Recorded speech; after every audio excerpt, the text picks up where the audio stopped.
Well, good evening, YouTube.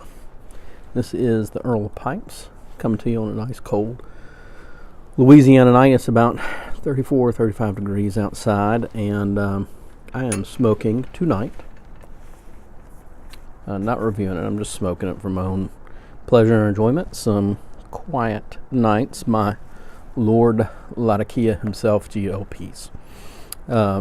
He does some wonderful things with English blends and Latakia blends. He does some wonderful things with Virginia blends and vapors. I think he is my favorite blender. And I've said that before, but I love just about everything he does. Not sixpence, though. I know many of you might like it, but I don't. Okay, so I'm smoking that tonight in my lovely, lovely little, it's a Rossi 811, I believe, in their, how do we say this? Let's see if I can even see it in the light. The Vittorio line. And Rossi, for those of you who don't know, they're made by Savinelli. Evidently, probably some lower quality briar, for whatever reason, doesn't meet their standards. And so it goes into the Rossi line, but it's got lovely rustication. It's great. I like it. It's a good smoker.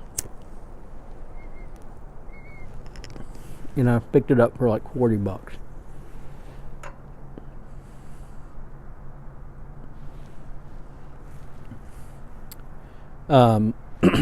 So I thought tonight I'd do something a little bit different and just tell you a little bit more about myself, and for y'all to get to know me a little bit. I think, as I mentioned in a couple other videos, I live in Ruston, Louisiana. Been married to my wife for 17 years now. We have 4 children.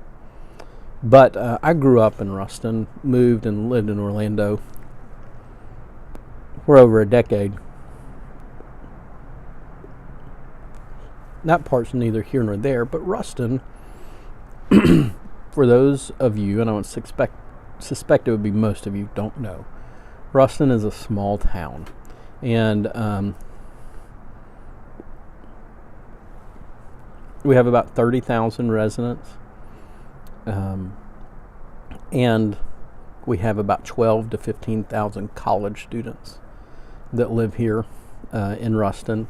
And in the overall parish, which parishes in Louisiana are the equivalent to the rest of the country's counties, in our parish we probably have about 45,000 citizens. So fairly small, fairly rural, but we have 2 universities here. The Universities of Louisiana Tech and Grambling University, a historical black college or university.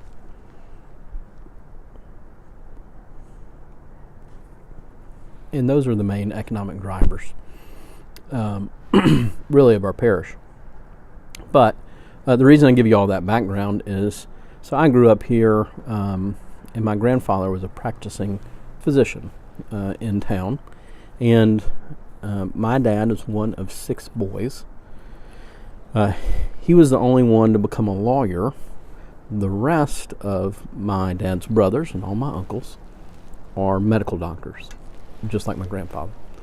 And my grandfather's father was a medical doctor, and his father before him was a medical doctor. So we've got a long line of MDs, of doctors in our family.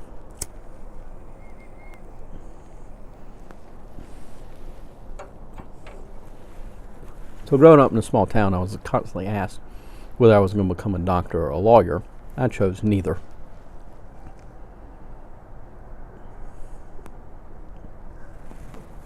As have most of my 22 cousins that we have in the family. So a large family, fairly well-known family in town.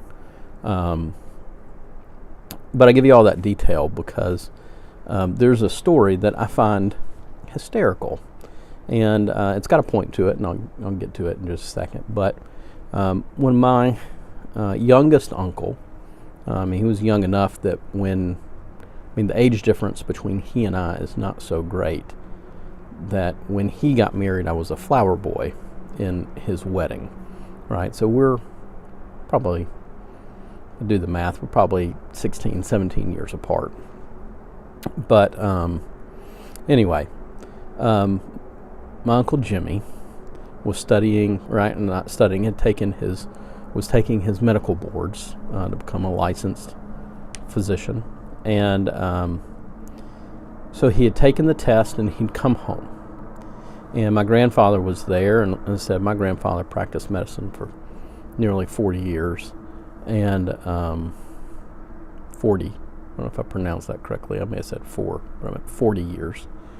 And my Uncle Jim came home, and my grandfather said, "Well, Jim, how do you think you did?" And he said, "Well, I think I did pretty good. There were only a couple that I kind of had any issue with. I was a little iffy on."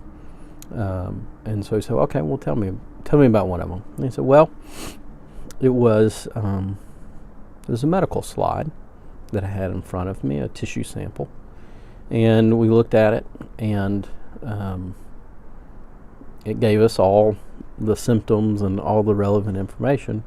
And I narrowed it down to 2 things. Dad, it was either cancer or he had the mumps, one of the 2. And my grandfather kind of had a little smile and said, "Okay, Jim, well, which one did you pick?" And my Uncle Jimmy said, "Well, I decided, given all the relevant data, that he had the mumps." And my grandfather started to chuckle a little bit, and he said, "Well, Jim, I'm afraid you missed that one."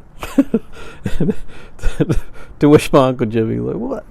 Dad, how would you know? You've been practicing medicine for, 30 years now. You haven't looked at a slide in decades. You're not a cancer specialist, and you didn't have all the information that I looked at for the test." And my grandfather said, "Jim, some man had his nuts cut off so you could look at it on a slide. They don't do that for the mumps." So, gang, the point of this story is don't overthink life. Many of the big decisions you make in life, they don't take a rocket scientist to figure them out. Have some common sense. With that, guys, I'm going to leave you with that thought. They don't do that for the mumps. Y'all have a good evening. Enjoy your smoking. Later.